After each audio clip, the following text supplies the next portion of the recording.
ಆತ್ಮೀಯರೇ, M S ಚಾನಲ್ಗೆ ಸುಸ್ವಾಗತ.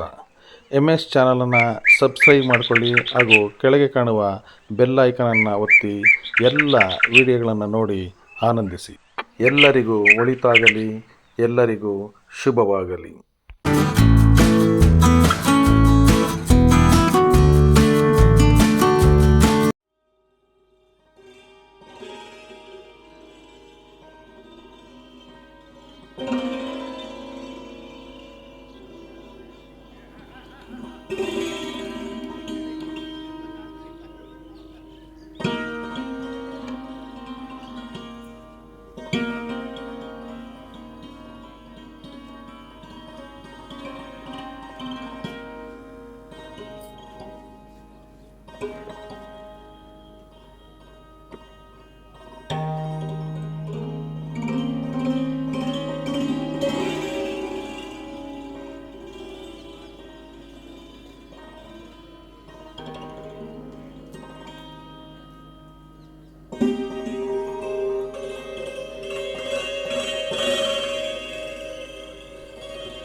ವಿಶ್ವದ ಅತಿ ಎತ್ತರದ ಪ್ರತಿಮೆ ಯಾವುದು? ಎಸ್, ಸ್ಟ್ಯಾಚ್ಯೂ ಆಫ್ ಯೂನಿಟಿ, ಏಕತೆಯ ಪ್ರತಿಮೆ. ಈ ಪ್ರತಿಮೆಯ ಬಗ್ಗೆ ಸಂಪೂರ್ಣ ಮಾಹಿತಿಯನ್ನು ತಿಳಿದುಕೊಳ್ಳೋಣ. ಅದು ಎಲ್ಲಿದೆ, ಸರ್ದಾರ್ ವಲ್ಲಭಭಾಯ್ ಪಟೇಲ್ ಯಾರು ಮತ್ತು ಈ ಪ್ರತಿಮೆಯನ್ನು ಇರಿಸಲು ಈ ನಿರ್ದಿಷ್ಟ ಸ್ಥಳವನ್ನು ಏಕೆ ಆಯ್ಕೆ ಮಾಡಲಾಗಿದೆ, ಇದರ ಹಿಂದಿನ ಕಾರಣವೇನು ಮತ್ತು ಈ ಸ್ಥಳದ ಕುರಿತು ಇನ್ನಷ್ಟು ತಿಳಿದುಕೊಳ್ಳೋಣ ಬನ್ನಿ. ಅಹಮದಾಬಾದ್ ಮತ್ತು ವಡೋದರದಿಂದ ಕೆಲವೇ ಕಿಲೋಮೀಟರ್ ದೂರದಲ್ಲಿರುವ ಗುಜರಾತ್ ರಾಜ್ಯದ ಕೇವಾಡಿಯಾ ಬಳಿ ಈ ಸ್ಟ್ಯಾಚ್ಯೂ ಆಫ್ ಯೂನಿಟಿ ಇದೆ. ಸ್ನೇಹಿತರೆ, ನಮ್ಮ ವಾಹನಗಳನ್ನು ಪ್ರತಿಮೆಯಿಂದ 5 ಕಿಲೋಮೀಟರ್ ದೂರದಲ್ಲಿಯೇ ನಿಲ್ಲಿಸಬೇಕು. ಎಲ್ಲಾ ಪ್ರವಾಸಿಗರಿಗೆ ಉಚಿತ ಬಸ್ ಅನ್ನು ಒದಗಿಸಲಾಗುತ್ತದೆ. ನಾವು ಖಾಸಗಿ ಇ ರಿಕ್ಷಾವನ್ನು ಬಾಡಿಗೆಗೆ ಪಡೆಯಬಹುದು. ಅವರು 50 ರೂಪಾಯಿ ಶುಲ್ಕವನ್ನು ಚಾರ್ಜ್ ಮಾಡುತ್ತಾರೆ ಮತ್ತು ಕೇವಲ 3 ವ್ಯಕ್ತಿಗಳು ಒಂದು ಆಟೋ ರಿಕ್ಷಾದಲ್ಲಿ ಹೋಗಬಹುದು. ಕುತೂಹಲಕಾರಿ ಸಂಗತಿ ಏನೆಂದರೆ ಈ ರಿಕ್ಷಾಗಳು ಮಹಿಳೆಯರು ಓಡಿಸುತ್ತಾರೆ. ಹೌದು, ಗುಜರಾತ್ ಸರ್ಕಾರವು ಮಹಿಳೆಯರ ಸಬಲೀಕರಣವನ್ನು ಖಚಿತಪಡಿಸಿಕೊಳ್ಳಲು ಕ್ರಮಗಳನ್ನು ಕೈಗೊಂಡಿದ್ದಾರೆ. ಇದಲ್ಲದೆ ಈ ಪ್ರದೇಶವು ಪರಿಸರ ಸ್ನೇಹಿಯಾಗಿದೆ, ಏಕೆಂದರೆ ಇಲ್ಲಿ ಎಲ್ಲಾ ವಾಹನಗಳು ವಿದ್ಯುತ್ ಚಾಲಿತವಾಗಿದೆ. ಇಲ್ಲಿ 3 ಈ ತತ್ವಗಳನ್ನು ಅನುಸರಿಸಲಾಗಿದೆ, ಅಂದರೆ ಪರಿಸರ, ಸಬಲೀಕರಣ, ಉದ್ಯೋಗ. Environment, empowerment and employment. ಸ್ನೇಹಿತರೆ, ನಿಮಗೊಂದು ಪ್ರಮುಖ ಮಾಹಿತಿ. ಅಂಗವಿಕಲರು ಅಥವಾ ನಡೆಯಲು ಸಾಧ್ಯವಾಗದ ವೃದ್ಧರು ನಿಮ್ಮೊಂದಿಗೆ ಇದ್ದರೆ ಸ್ವಂತ ವೀಲ್ಚೇರ್ ನಿಮ್ಮಲ್ಲಿ ಇದ್ದರೆ ಪ್ರತಿಮೆಯ ಸಂಕೀರ್ಣದ ಪ್ರವೇಶ ದ್ವಾರದವರೆಗೂ ತಮ್ಮ ಸ್ವಂತ ವಾಹನದಲ್ಲಿ ಹೋಗಬಹುದು. ಆದರೆ ಇದಕ್ಕಾಗಿ ನೀವು ಪ್ರತಿಮೆಯಿಂದ 4 ಕಿಲೋಮೀಟರ್ ದೂರದಲ್ಲಿಯೇ ಇರುವ ಆಡಳಿತ ಬ್ಲಾಕ್ನಿಂದ ವಿಶೇಷ ಅನುಮತಿಯನ್ನು ತೆಗೆದುಕೊಳ್ಳಬೇಕು. ನೀವು ಅವರಿಗೆ ವ್ಯಕ್ತಿಯ ಬಗ್ಗೆ ಲಿಖಿತ ಪತ್ರವನ್ನು ನೀಡಬೇಕು ಮತ್ತು ಐಡಿ ಪ್ರೂಫ್ ಕಡ್ಡಾಯವಾಗಿದೆ. ನಂತರ ಅವರು ವೆಹಿಕಲ್ ಪಾಸ್ ನೀಡುತ್ತಾರೆ.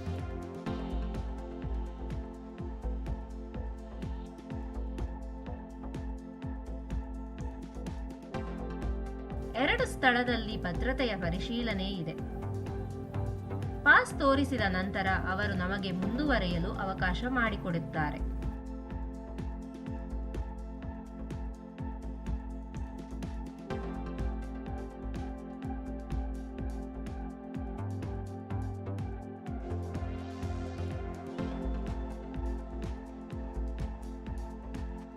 ವಾವ್! ಏಕತೆಯ ಪ್ರತಿಮೆಯನ್ನು ನೋಡಲು ಅದ್ಭುತವಾಗಿದೆ. ಈ ಪ್ರತಿಮೆಯನ್ನು ಯೂನಿಟಿ ಎಂದು ಏಕೆ ಕರೆಯುತ್ತಾರೆ ಎಂದು ನೀವು ಎಂದಾದರೂ ಯೋಚಿಸಿದ್ದೀರಾ? ಅದರ ಬಗ್ಗೆ ಯೋಚಿಸಿ, ನಾನು ನಂತರ ವಿವರಿಸುತ್ತೇನೆ. ಈ ಪ್ರತಿಮೆಯನ್ನು ನೋಡಿದ ನನ್ನ ಮಗನಿಗೆ ಒಂದು ಡೌಟ್ ಬಂತು. ಏನೆಂದರೆ, ಈ ಪ್ರತಿಮೆಯಲ್ಲಿ ವಲ್ಲಭಾಯ್ ಪಟೇಲ್ ಮುದುಕನಂತೆ ರಚಿಸಲಾಗಿದೆ, ಯುವಕನಾಗಿ ಏಕೆ ಅಲ್ಲ? ನಿಮ್ಮಲ್ಲಿ ಯಾರಿಗಾದರೂ ಈ ಅನುಮಾನವಿದೆಯೇ? ನಿಮ್ಮ ಉತ್ತರ ಏನು? ಕಾಮೆಂಟ್ ಮಾಡಿ. ನನ್ನ ಉತ್ತರ ಹೀಗಿತ್ತು. ನಾನು ನನ್ನ ಮಗನಿಗೆ ಯುವಕನಾದ ಮಹಾತ್ಮ ಗಾಂಧೀಜಿಯ ಫೋಟೋವನ್ನು ತೋರಿಸಿದೆ, ಗುರುತಿಸಲು ಕೇಳಿದೆ. ಆದರೆ ಅವನು ವಿಫಲರಾದ. ಅವನಿಗೆ ಮಹಾತ್ಮ ಗಾಂಧೀಜಿಯ ಮುದುಕನ ಫೋಟೋ ತೋರಿಸಿದೆ. ಆಗ ಗಾಂಧಿ ತಾತ ಎಂದು ಗುರುತಿಸಿದ. ಅದೇ ರೀತಿ ವಲ್ಲಭಾಯ್ ಪಟೇಲ್ ರವರನ್ನು ಗುರುತಿಸಲು ಹೀಗೆ, ಯುವಕನಾಗಿ ಇದ್ದರೆ ಯಾರೂ ಗುರುತಿಸುವುದಿಲ್ಲ ಎಂದು ಹೇಳಿದೆ. ಇದೇ ಸ್ಟ್ಯಾಚ್ಯೂ ಆಫ್ ಯೂನಿಟಿಯ ಮುಖ್ಯ ದ್ವಾರ.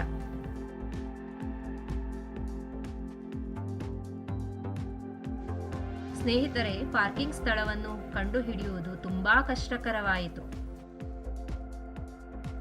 ಅಂತಿಮವಾಗಿ ನಮ್ಮ ವಾಹನವನ್ನು ಪ್ರತಿಮೆಯ ಪ್ರವೇಶ ದ್ವಾರದ ಮುಂದೆ ಸ್ಥಳೀಯ ಸ್ಟಾಲ್ಗಳ ಬಳಿ ನಿಲ್ಲಿಸಿದೆವು. ಇಲ್ಲಿ ಅನೇಕ ಸ್ಥಳೀಯ ರೆಸ್ಟೋರೆಂಟ್ಗಳು ಸಹ ಕಾಣಬಹುದು.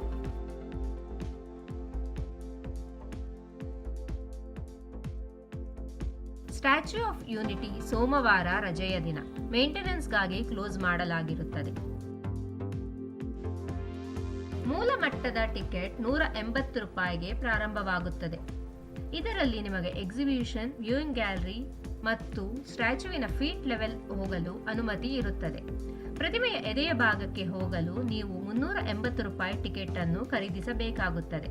ಅಲ್ಲಿ ಬಹಳ ಸುಂದರವಾದ ವೀಕ್ಷಣೆ ಗ್ಯಾಲರಿ ಇದೆ ಮತ್ತು ಕೇವಾಡಿಯ ವಿಹಂಗಮ ನೋಟವನ್ನು ಹೊಂದಬಹುದು. ಈ ಎರಡೂ ಟಿಕೆಟ್ಗಳಲ್ಲಿ ವ್ಯಾಲಿ ಆಫ್ ಫ್ಲವರ್ಸ್ ಮತ್ತು ಡ್ಯಾಮ್ ವ್ಯೂ ಪಾಯಿಂಟ್ ಇನ್ಕ್ಲೂಡ್ ಆಗಿದೆ.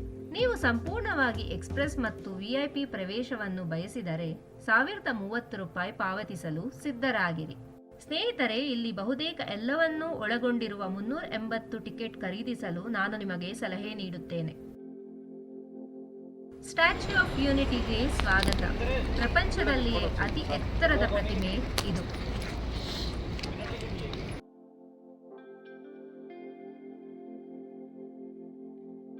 ಸ್ಟ್ಯಾಚ್ಯೂ ಆಫ್ ಯೂನಿಟಿ ಏಕತೆಯ ಪ್ರತಿಮೆ. ಇದು ಕೇವಾಡಿಯಾದಿಂದ ಕೆಲವೇ ಕಿಲೋಮೀಟರ್ ದೂರದಲ್ಲಿದೆ ಹಾಗೂ 597 ಅಡಿಗಳಿರುವ ಪ್ರಪಂಚದಲ್ಲಿನ ಅತಿ ಎತ್ತರವಾದ ಸ್ಟ್ಯಾಚ್ಯೂ ಇದು. ಇದು ಸೆಕ್ಯೂರಿಟಿ ಚೆಕ್ ಕೌಂಟರ್ಸ್. ಇಲ್ಲಿ 2 ಲೆವೆಲ್ ಸೆಕ್ಯೂರಿಟಿ ಚೆಕ್ ಆಗುತ್ತದೆ. ಆದರೆ ಯಾವುದೇ ನಿರ್ದಿಷ್ಟ ನಿರ್ಬಂಧಗಳು ಇಲ್ಲಿಲ್ಲ.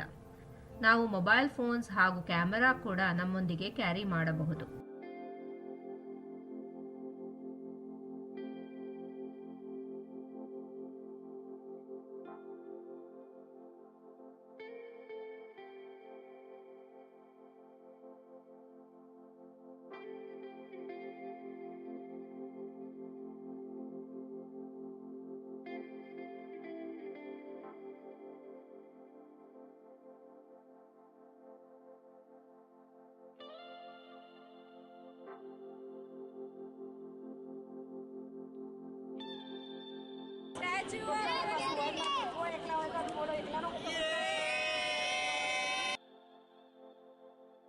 ಸ್ಟ್ಯಾಚ್ಯೂ ಆಫ್ ಯೂನಿಟಿಯಲ್ಲಿ 3 ವ್ಯೂ ಪಾಯಿಂಟ್ಗಳಿವೆ. 1 ಬೇಸ್ಮೆಂಟ್ನಲ್ಲಿರುವ ಎಕ್ಸಿಬಿಷನ್ ಗ್ಯಾಲರಿ, 2 ಪ್ರತಿಮೆಯ ಎದೆಯ ಭಾಗ, 3 ಪ್ರತಿಮೆಯ ಫುಟ್ ಪಾಯಿಂಟ್. ಬನ್ನಿ ಮೊದಲು ಫುಟ್ ಪಾಯಿಂಟ್ಗೆ ಹೋಗೋಣ. ಭಾರತವು ವೈವಿಧ್ಯತೆಯಲ್ಲಿ ಏಕತೆ ಎಂಬ ಶ್ರೀಮಂತ ಸಾಂಸ್ಕೃತಿಕ ಪರಂಪರೆಯನ್ನು ಪಡೆದುಕೊಂಡಿದೆ. ಇದರ ಬೇರುಗಳು ವಸುದೈವ ಕುಟುಂಬಕಂ ಎಂಬ ತತ್ವದ ಮೇಲೆ ನೆಲೆಗೊಂಡಿವೆ. ಇದರ ಅರ್ಥವೇನೆಂದರೆ 1947ರಲ್ಲಿ ಭಾರತದ ಸ್ವಾತಂತ್ರ್ಯದ ಸಮಯದಲ್ಲಿ ಭಾರತವನ್ನು 560ಕ್ಕೂ ಹೆಚ್ಚು ರಾಜ್ಯ ಪ್ರಭುತ್ವದ ರಾಜ್ಯಗಳಾಗಿ ವಿಭಜಿಸಲಾಯಿತು. ಭಾರತ ಗಣರಾಜ್ಯವನ್ನು ನಿರ್ಮಿಸಲು ಸ್ವತಂತ್ರ ಪೂರ್ವ ಭಾರತದಲ್ಲಿ 560ಕ್ಕೂ ಹೆಚ್ಚು ರಾಜ್ಯ ಪ್ರಭುತ್ವದ ರಾಜ್ಯಗಳನ್ನು ಒಂದುಗೂಡಿಸಿದ ಕೀರ್ತಿ ಸರ್ದಾರ್ ವಲ್ಲಭಾಯ್ ಪಟೇಲ್ಗೆ ಸಲ್ಲುತ್ತದೆ. ಆದ್ದರಿಂದ ಪ್ರತಿಮೆಯ ಹೆಸರು ಏಕತೆಯ ಪ್ರತಿಮೆ ಅಂದರೆ ಸ್ಟ್ಯಾಚ್ಯೂ ಆಫ್ ಯೂನಿಟಿ ಎಂದು ನಾಮಕರಣ ಮಾಡಲಾಗಿದೆ. ಸರ್ದಾರ್ ವಲ್ಲಭಾಯ್ ಪಟೇಲ್ ರವರು ಸ್ವತಂತ್ರ ಭಾರತದ ಮೊದಲನೆಯ ಗೃಹ ಸಚಿವರಾಗಿದ್ದರು. ಅವರು ನಮಗೆ ನೀಡಿದ ಅಂದರೆ ಸ್ವತಂತ್ರ ಭಾರತಕ್ಕೆ ನೀಡಿದ ಕೊಡುಗೆಗಾಗಿ ಅವರ 143ನೇ ಜನ್ಮದಿನದಂದು ನಮ್ಮ ಗೌರವಾನ್ವಿತ ನರೇಂದ್ರ ಮೋದಿಯವರು ಅಕ್ಟೋಬರ್ 2018ರಲ್ಲಿ ಈ ಪ್ರತಿಮೆಯನ್ನು ಉದ್ಘಾಟಿಸಿದರು. ಸರ್ದಾರ್ ಅವರನ್ನು ಭಾರತದ ಉಕ್ಕಿನ ಮನುಷ್ಯ ಎಂದು ಕರೆಯಲಾಗುತ್ತದೆ. ಅವರ ಪ್ರಯತ್ನವಿಲ್ಲದೆ ನಮ್ಮ ಭಾರತವು ಭಾರತದಂತೆ ಕಾಣುತ್ತಿರಲಿಲ್ಲ. ಆದ್ದರಿಂದ ಈ ಪ್ರತಿಮೆಯನ್ನು ಎಂದು ಕರೆಯಲಾಗುತ್ತದೆ. ಪ್ರತಿಮೆಯ ಬುಡದಿಂದ ಸುಂದರ ನೋಟ. ಪ್ರತಿಮೆಯು ಭಾರತದ ಹೃದಯ ಭಾಗದಲ್ಲಿ ನರ್ಮದಾ ನದಿಯ ದಡದ ಸಮೀಪದಲ್ಲಿದೆ. ಏಕತೆಯ ಪ್ರತಿಮೆಯು ನಿಜವಾಗಿಯೂ ನೋಡಲು ಅದ್ಭುತವಾಗಿದೆ. ನರ್ಮದಾ ಅಣೆಕಟ್ಟು ಮತ್ತು ಪ್ರತಿಮೆಯ ಸುತ್ತಮುತ್ತಲಿನ ಸುಂದರ ನೋಟವನ್ನು ನೀವು ನೋಡಬಹುದು. ಸ್ನೇಹಿತರೆ, ನೆಕ್ಸ್ಟ್ ನಾವು ಎಕ್ಸಿಬಿಷನ್ ಸೆಂಟರ್ ಅಂದರೆ ವ್ಯೂಯಿಂಗ್ ಗ್ಯಾಲರಿಗೆ ಭೇಟಿ ನೀಡೋಣ ಬನ್ನಿ.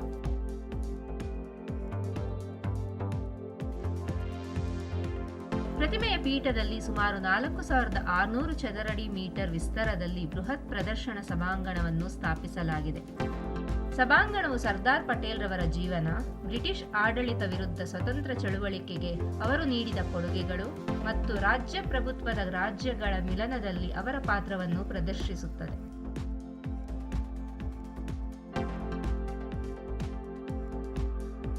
ವಾವ್, ಇಲ್ಲಿ ನೋಡಿ, ಇದು ತುಂಬಾ ಅದ್ಭುತವಾಗಿದೆ. ಇವರ ಮುಖದ ಮೇಲಿನ ವ್ರಿಂಕಲ್ಸ್, ಕಣ್ಣುಗಳು ಎಲ್ಲವೂ ಸ್ಪಷ್ಟವಾಗಿದೆ. ನಿಜವಾದ ಪ್ರತಿಮೆಯ ಪ್ರತಿರೂಪವಾಗಿದೆ. ಒಂದೇ ವ್ಯತ್ಯಾಸವೆಂದರೆ ಅವರ ಮುಖವು ನಿಜವಾದ ಪ್ರತಿಮೆಯಲ್ಲಿ 70 ಅಡಿ ಇದೆ, ಆದರೆ ಇಲ್ಲಿ 14 ಅಡಿ ಇದೆ. ಆದರೆ ಪ್ರದರ್ಶನ ಸಭಾಂಗಣದಲ್ಲಿ ನೀವು ಅವರ ಮುಖ ಮತ್ತು ಅವರ ಪ್ರತಿಮೆಯ ಪ್ರತಿಕೃತಿಯನ್ನು ಮಾತ್ರ ನೋಡುವುದಿಲ್ಲ.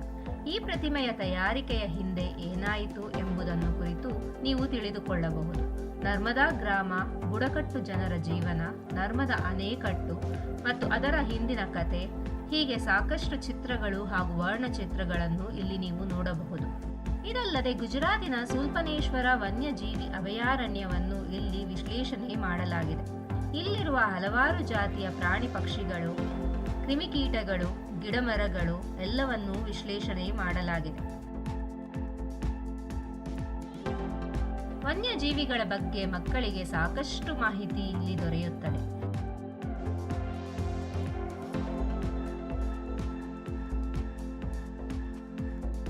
ಇದಲ್ಲದೆ ಗುಜರಾತಿನ ಬುಡಕಟ್ಟು ಜನರ ಜೀವನ ಮತ್ತು ಅವರ ಸಂಸ್ಕೃತಿಯನ್ನು ಇಲ್ಲಿ ಪ್ರಮುಖವಾಗಿ ಹೇಳಲಾಗಿದೆ.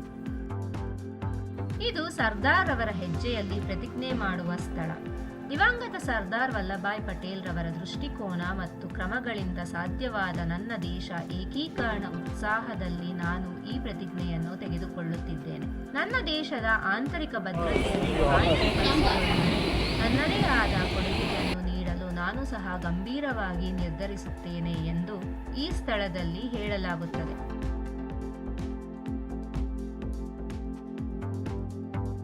ಸತ್ಯಾಗ್ರಹ ಎಂದರೇನು? ಸತ್ಯಾಗ್ರಹದ ಬಗ್ಗೆ ಜ್ಞಾನವನ್ನು ಪಡೆಯಲು ಬಹಳ ವಿವರವಾದ ದೃಶ್ಯಗಳು ಇಲ್ಲಿ ನೀಡಲಾಗಿದೆ. ನಿಮಗೆ ಗೊತ್ತೇ, ಮಹಾತ್ಮ ಗಾಂಧಿಯವರು ವಲ್ಲಭಾಯ್ ಪಟೇಲ್ ರವರಿಗೆ ಸರ್ದಾರ್ ಎಂಬ ಬಿರುದನ್ನು ನೀಡಿದ್ದರು. ಸರ್ದಾರ್ ವಲ್ಲಭಾಯ್ ಪಟೇಲ್ ರವರಿಗೆ ಗಾಂಧಿ ಮತ್ತು ಭಾರತೀಯ ಜನರು ಐರನ್ ಮ್ಯಾನ್ ಅಂದರೆ ಉಕ್ಕಿನ ಮನುಷ್ಯ ಎಂಬ ಬಿರುದು ನೀಡಿದರು.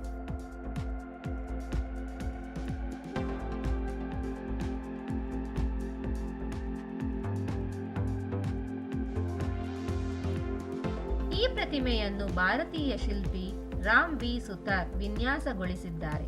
ಪ್ರತಿಮೆಯು 182 ಮೀಟರ್ ಅಂದರೆ 597 ಅಡಿಗಳ ಎತ್ತರದಲ್ಲಿದೆ. ಅದರ ಕಂಚಿನ ಮುಂಭಾಗವು ಸಾಂಪ್ರದಾಯಿಕ ಧೋತಿ ಮತ್ತು ಶಾಲ್ ಧರಿಸಿದ ಸರ್ದಾರ್ ಪಟೇಲ್ರನ್ನು ಚಿತ್ರಿಸುತ್ತದೆ. ಅವರು ನಿಂತ ಭಂಗಿಯು ಶಕ್ತಿ ಮತ್ತು ಆತ್ಮವಿಶ್ವಾಸವನ್ನು ಹೊರಹಾಕುತ್ತದೆ. ಇಲ್ಲಿ ಆಡಿಯೋ ವಿಜುವಲ್ ಹಾಲ್ ಇದೆ. ನೀವು ನರ್ಮದಾ ಅಣೆಕಟ್ಟು ಮತ್ತು ಸರ್ದಾರ್ ವಲ್ಲಭಾಯ್ ಪಟೇಲ್ ರವರ ಇತಿಹಾಸದ ಮೇಲೆ 6-7 ನಿಮಿಷ ಚಲನಚಿತ್ರ ಸಹ ನೋಡಬಹುದು. ಅವರ ಬಾಲ್ಯದಿಂದ ಪ್ರಾರಂಭಿಸಿ ಅವರ ಹೋರಾಟಗಳು ಮತ್ತು ಸಾಧನೆಗಳು ತುಂಬಾ ಆಸಕ್ತಿದಾಯಕವಾಗಿ ಇಲ್ಲಿ ತಿಳಿಸುತ್ತಾರೆ. ವಲ್ಲಭಾಯ್ ಪಟೇಲ್ ರವರ ಸಂಪೂರ್ಣ ಕಥೆಯನ್ನು ಸರಳ ಭಾಷೆಯಲ್ಲಿ ತಿಳಿಯಬಹುದು. ಪ್ರತಿಮೆಯ ನಿರ್ಮಾಣದ ಬಗ್ಗೆ ಹೀಗಿದೆ. ಈ ಯೋಜನೆಯನ್ನು ಮೊದಲ ಬಾರಿಗೆ 2010ರಲ್ಲಿ ಘೋಷಿಸಲಾಯಿತು ಮತ್ತು ನಿರ್ಮಾಣವನ್ನು ಅಕ್ಟೋಬರ್ 2013ರಲ್ಲಿ ಭಾರತೀಯ ಕಂಪನಿ L&T ಪ್ರಾರಂಭಿಸಿತು. ಇದರ ಒಟ್ಟು ನಿರ್ಮಾಣ ವೆಚ್ಚ 27 ಶತಕೋಟಿ. ಸ್ಟ್ಯಾಚ್ಯೂ ಆಫ್ ಯೂನಿಟಿ ಮೂವ್ಮೆಂಟ್ ಎಂದು ಪ್ರಾರಂಭಿಸಿ ರೈತರು ತಾವು ಬಳಸಿದ ಕೃಷಿ ಉಪಕರಣಗಳನ್ನು ದಾನ ಮಾಡಲು ಕೇಳುವ ಮೂಲಕ ಪ್ರತಿಮೆಗೆ ಬೇಕಾದ ಅಗತ್ಯವಾದ ಕಬ್ಬಿಣವನ್ನು ಸಂಗ್ರಹಿಸಲು ಪ್ರಾರಂಭಿಸಿದರು. ಇದನ್ನು ಭಾರತದ ಮುಖ್ಯಮಂತ್ರಿ ನರೇಂದ್ರ ಮೋದಿಯವರು ಪಟೇಲ್ ರವರ 143ನೇ ಜನ್ಮ ವಾರ್ಷಿಕೋತ್ಸವದಂದು ಉದ್ಘಾಟಿಸಿದರು. ಈಗ ನಾವು ಈ ಸ್ಟ್ಯಾಚ್ಯೂವಿನ ಅತ್ಯಂತ ಆಕರ್ಷಕ ಭಾಗಕ್ಕೆ ಹೋಗುತ್ತಿದ್ದೇವೆ. ಅದು ವೀಕ್ಷಣಾ ಗ್ಯಾಲರಿ, ಪ್ರತಿಮೆಯ ಎದೆಯ ಮಟ್ಟ. ಎಲಿವೇಟರ್ಗಾಗಿ ಕಾಯಬೇಕಾಗುತ್ತದೆ. ನೋಡಲು ತುಂಬಾ ಉತ್ಸಾಹವಾಗಿದೆ.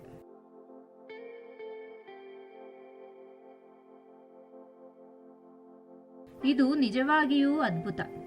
ನಾವು ಕೇವಲ 38 ಸೆಕೆಂಡ್ಗಳಲ್ಲಿ 45ನೇ ಮಹಡಿಗೆ ತಲುಪಿದೆವು. ಇದು ಹೆಚ್ಚಿನ ವೇಗದ ಲಿಫ್ಟ್ ಆಗಿದೆ. ಸರ್ದಾರ್ ವಲ್ಲಭಾಯ್ ಪಟೇಲ್ ರವರ ಪ್ರತಿಮೆಯ 2 ಕಾಲುಗಳಲ್ಲಿ 2 ಲಿಫ್ಟ್ಗಳು ಹೊಂದಿವೆ. ಸುಂದರ, ಮೈಮರಿಸುವ ನೋಟ. ಈಗ ನಾವು ಪ್ರತಿಮೆಯ ಎದೆಯ ಮಟ್ಟದಲ್ಲಿದ್ದೇವೆ. ನಾವು ಪ್ರತಿಮೆಯ ಒಳಗಿದ್ದೇವೆ. ಅಲ್ಲಿಂದ ನಾವು ನರ್ಮದಾ ಅಣೆಕಟ್ಟು ಮತ್ತು ನರ್ಮದಾ ನದಿಯ ಸುಂದರ ನೋಟವನ್ನು ನೋಡಬಹುದು. ಸ್ನೇಹಿತರೆ, ಪ್ರತಿಮೆಯನ್ನು ಮಾಡಲು ಈ ಸ್ಥಳವನ್ನು ಆಯ್ಕೆ ಮಾಡಲು ಏನಾದರೂ ವಿಶೇಷ ಕಾರಣವಿದೆಯೇ? ಏಕೆ ಪ್ರತಿಮೆಯನ್ನು ಈ ಸ್ಥಳದಲ್ಲೇ ಸ್ಥಾಪಿಸಲಾಗಿದೆ? ಹೌದು, ಕಾರಣವಿದೆ. ಸರ್ದಾರ್ ಸರೋವರ ಅಣೆಕಟ್ಟು ನಿರ್ಮಿಸುವುದು ಸರ್ದಾರ್ ವಲ್ಲಭಭಾಯ್ ಪಟೇಲ್ ರವರ ಕನಸಾಗಿತ್ತು. ಅವರು 1950ರಲ್ಲಿ ನಿಧನರಾದಾಗ ಅವರ ಕನಸು ನನಸಾಗಲಿಲ್ಲ. ಆದ್ದರಿಂದ ಅವರ ಕನಸು ಅವರ ಕಣ್ಣು ಮುಂದೆ ನನಸಾಗಬೇಕೆಂದು ನಿರ್ಧರಿಸಲಾಯಿತು. ಇದೇ ಕಾರಣವಾಗಿ ಈ ಪ್ರತಿಮೆಯನ್ನು ಸರ್ದಾರ್ ಸರೋವರ ಅಣೆಕಟ್ಟಿನ ಮುಂದೆ ಸ್ಥಾಪಿಸಲಾಗಿದೆ.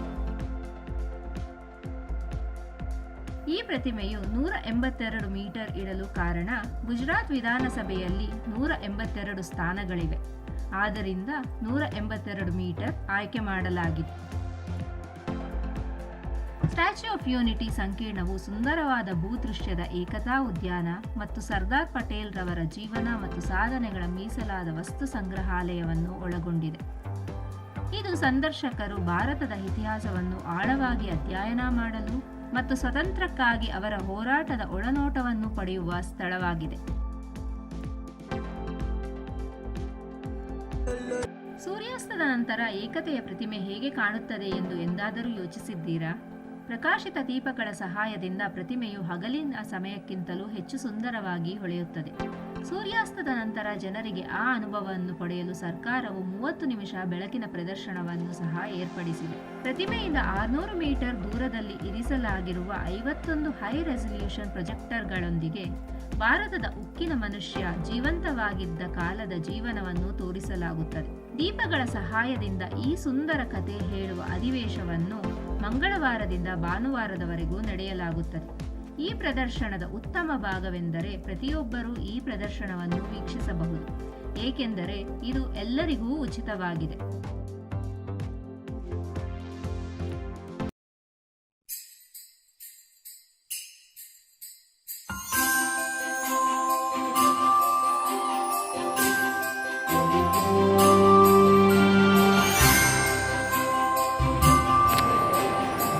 सबसे ऊंचा था वो है और रहेगा, भारत की शान था वो सदा अमर रहेगा।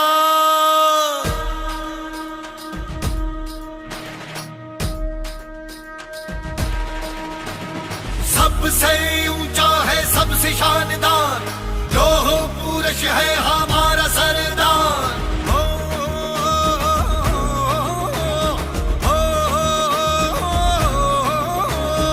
औलादी जिगरा मजबूत था वो, इस धरती माँ का सपूत था वो। किसानों का अपना सरदार था वो, हुकूमत पर तेज असरदार था वो। देश को जोड़ा शिल्पकार था वो, सोमनाथ का जीर्णोद्वार था वो। ऋण आज उसका चुका रहे हैं हम, उसे अंबर से ऊंचा, अंबर से ऊंचा, अंबर से ऊंचा, अंबर से ऊंचा उठा रहे हैं हम। सबसे ऊंचा है सबसे शानदार, लोह पुरुष है हमारा सरदार। हो सबसे ऊंचा है सबसे शानदार, लोह पुरुष है हमारा सरदार। सबसे ऊंचा है सबसे शानदार, लोह पुरुष है हमारा सरदार। तुम तुम ना ना ना ना ना ना ना तुम ना ना ना ना ना ना नागिर दिख दिन नागिर दिख दिन ना ना ना ना ना ना ना ना ना ना ना। भव्य सरदार का ये दर्शन हर सदी में हमें पाना है। देशभक्ति और साहस का बल हर पीढ़ी को समझाना है। मां नर्मदा के तट से, हाँ अभी और इसी पल से, एकता का संदेशा हम सबको, हाँ हर दिल तक पहुंचाना है। टुकड़ों में अपना बटेंगे, एक साथ हम सब रहेंगे। एक भारत श्रेष्ठ भारत बना के एक सुर में कहेंगे। भारत माता की जय। सबसे ऊंचा सबसे शानदार लोह पुरुष है हमारा सरदार।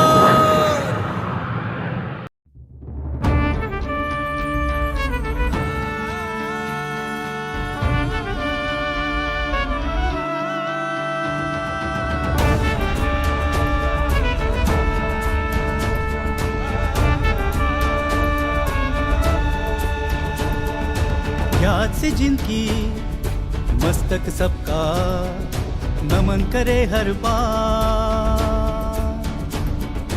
वही हमारे लोह पुरुष है, वही अमर सरदार। याद से जिनकी मस्तक सबका नमन करे हर बार, वही हमारे लोह पुरुष है, वही अमर सरदार। एक सूत्र कर दिया देश को तोड़ी हर दीवार, वही हमारे लोह पुरुष है, वही अमर सरदार। वही अमर सरदार, वही अमर सरदार, वही अमर सरदार, वही अमर सरदार, वही अमर सरदार, वही अमर सरदार।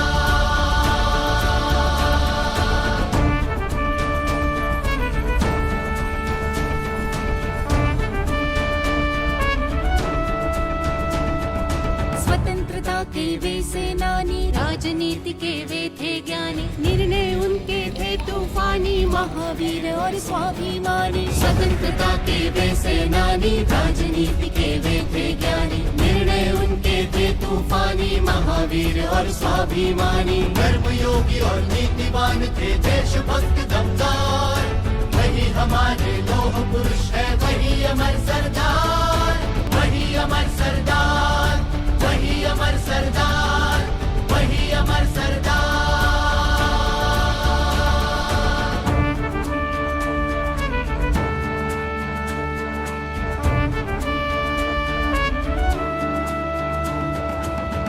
दिया सब सियासतों को, एक किया सब रियासतों को।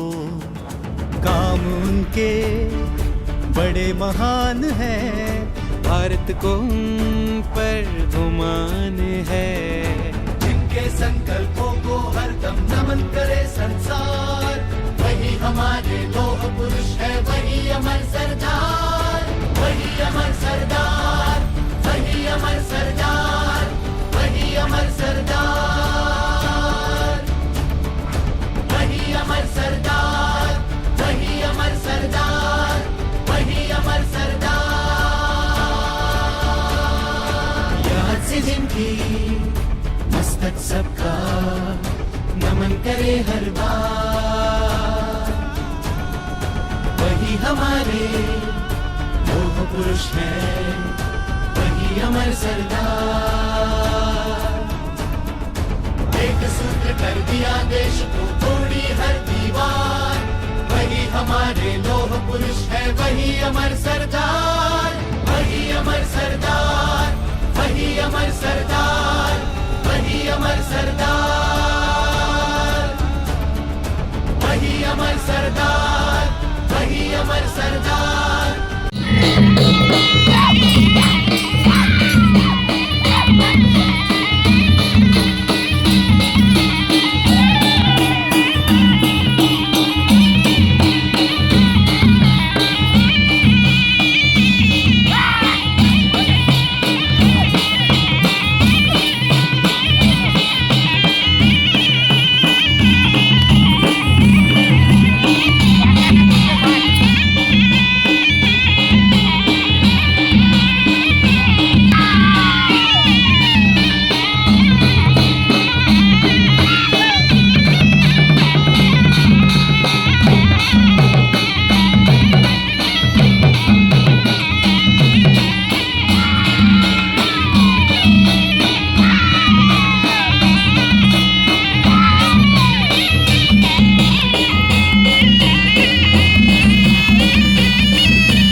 ಹೋರಾಟದ ಹಾದಿಯಲ್ಲಿ ನಿನೆ ಶಕ್ತಿಯ ಚುಕ್ಕಿ, ಬ್ರಿಟಿಷರ ಬಗ್ಗಿಸಿದ ನಿನ್ನ ಧೈರ್ಯದ ಕತ್ತಿ, ಭಾರತದ ಏಕತೆ ನಿನ್ನ ಕನಸಿನ ಧ್ವನಿ, ಸರ್ದಾರ್ ಪಟೇಲ್ ನಿನ್ನ ದೇಶದ ಹಕ್ಕಿಗೆ ಕನಸು ಹುಟ್ಟಿದ ಜ್ವಾಲೆ.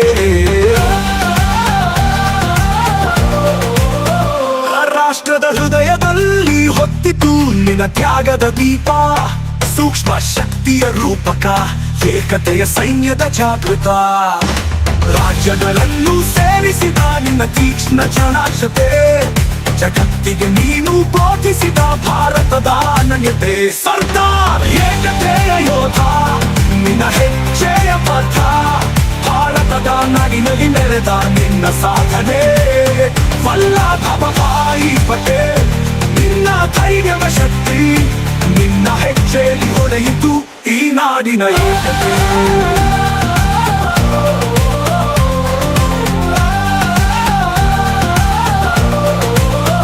ರಾಜ್ಯಗಳ ಸೆಳೆತ ನಿನ್ನ ಯತ್ನದ ಗೆಲುವು, ಭಾರತದ ಪರಂಪರೆಯಲ್ಲಿ ನಿನ್ನ ಹೆಸರು ಶಾಶ್ವತ. ನೀನೇ ರೈತರು ಹೋರಿದ ಹೊತ್ತಿಗೆ ತೆರೆಯಾಗಿದ್ದ ಬಂಡೆ, ನಿನ್ನ ಶಕ್ತಿಯಿಂದ ಇಂದು ಭಾರತವೇ ವಿಶ್ವದ ಗಾನ.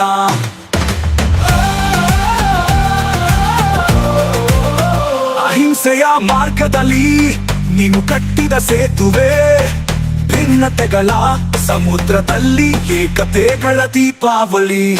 ಸತ್ಯದಲ್ಲಿ ನಿಂತು ನೀನು ಜಗವನ್ನು ಗೆದ್ದೆ, ನಿನ್ನ ಜಯದ ದೀಪ ದೇಶದ ಹೊಸ ಬೆಳಕನ್ನು ಉರಿಸಿದೆ. ಸರ್ದಾರ್ ಏಕತೆಯ ಯೋಧ ನಿನ್ನ ಹೆಜ್ಜೆಯ ಪಥ, ಭಾರತ ನಿನ್ನ ಸಾಧನೆ ವಲ್ಲಭಭಾಯಿ ಪಟೇಲ್ ನಿನ್ನ ಧೈರ್ಯದ ಶಕ್ತಿ ನಿನ್ನ ಹೆಜ್ಜೆಯಲ್ಲಿ ಹೊಡೆಯಿತು ಈ ನಾಡಿನ ಏಕತೆ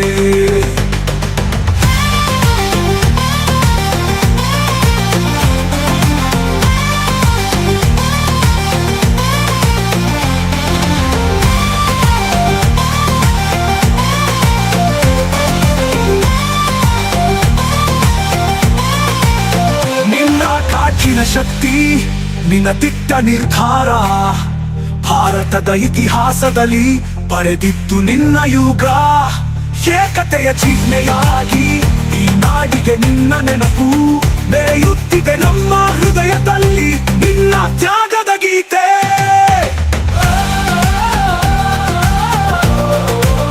ಸರ್ದಾರೆ ಏಕತೆಯ ಯೋಧ ನಿನ್ನ ಹೆಜ್ಜೆಯ ಪಥ ಭಾರತದ ನಡಿನಲ್ಲಿ ನೆರೆದ ನಿನ್ನ ಸಾಧನೆ ವಲ್ಲಭಭಾಯಿ ಪಟೇಲ್ ನಿನ್ನ ಧೈರ್ಯದ ಶಕ್ತಿ ನಿನ್ನ ಹೆಜ್ಜೆಯಲ್ಲಿ ಹೊಡೆಯಿತು ಈ ನಾಡಿನ ಏಕತೆ ಸರ್ದಾರ್ ಪಟೇಲ್ ನಿನ್ನ ದೇಶದ ಹಕ್ಕಿಗೆ ಕನಸು ಹುಟ್ಟಿದ ಜ್ವಾಲೆ ರಾಷ್ಟ್ರದ ಹೃದಯದಲ್ಲಿ ಹೊತ್ತಿತು ನಿನ್ನ ತ್ಯಾಗದ ದೀಪ ಸೂಕ್ಷ್ಮ ಶಕ್ತಿಯ ರೂಪಕ ಏಕತೆಯ ಸೈನ್ಯದ ಜಾಗೃತ ರಾಜ್ಯಗಳನ್ನು ಸೇರಿಸಿದ ನಿನ್ನ ತೀಕ್ಷ್ಣ ಚಾಣಾಕ್ಷತೆ ಜಗತ್ತಿಗೆ ನೀನು ಬೋಧಿಸಿದ ಭಾರತದ ಅನನ್ಯತೆ ಸರ್ದಾರ್ ಏಕತೆಯ ಯೋಧ ನಿನ್ನ ಹೆಜ್ಜೆಯ ಪಥ ಭಾರತದ ನಡಿನಲ್ಲಿ ನೆರೆದ ನಿನ್ನ ಸಾಧನೆ ವಲ್ಲಭಭಾಯಿ ಪಟೇಲ್ ನಿನ್ನ ಧೈರ್ಯದ ಶಕ್ತಿ ನಿನ್ನ ಹೆಜ್ಜೆಯಲ್ಲಿ ಹೊಡೆಯಿತು ಈ ನಾಡಿನ ಏಕತೆ